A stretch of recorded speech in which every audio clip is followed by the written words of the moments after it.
Today we're down on the end of Bailey Island on the point at Cook's Lobster House, and we're having a nefsa fundraiser, Save the Fisheries fundraiser. This is right where I grew up. I live about a mile across the bay from here.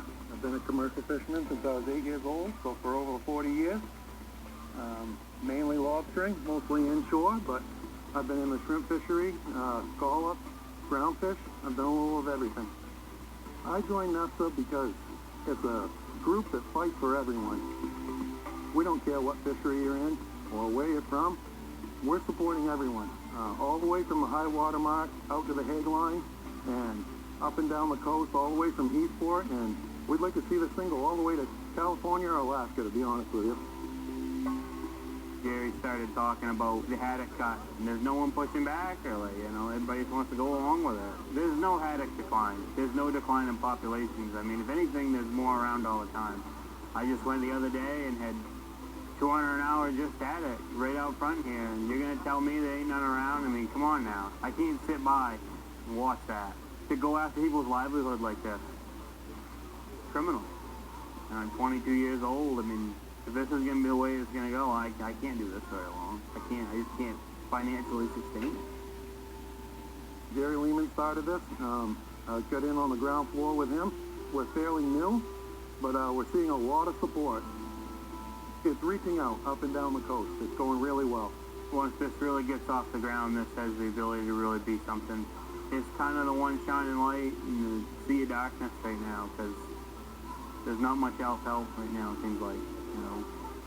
I mean, this is exactly what needs to happen. I've been saying it for years now. I mean, it used to be that the lobstermen and the draggermen didn't necessarily get along because every now and then, you know, they chose to wear gear. But whatever differences there is, it's time that fishermen put them aside and we all come together, you know, and join forces, because that's the only way that's going to be defeated.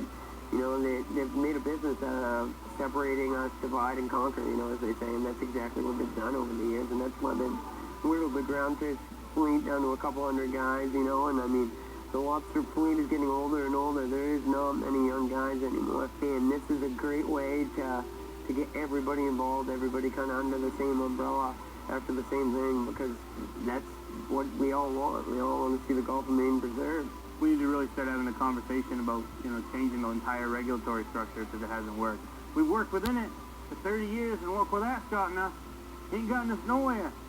You know, you got nothing. You got nothing. You got nothing out of it. We traded all kinds of stuff, and we end up with nothing. And they come for more every year.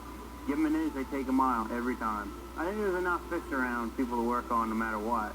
The only thing that's screwing us is the government. The amount of power they have, the amount of power these, you know, state and federal regulatory agencies have is just beyond me. And I can't picture myself doing anything else other than chasing fish. It's just, that's all I want to do. Every year seems to be more restrictions, more policy, more regulation, and more cutbacks, and less fishermen. And if ever there was a time for all fishermen to band together, well, this is it. You know, because if we don't do it now, we're going to lose it all.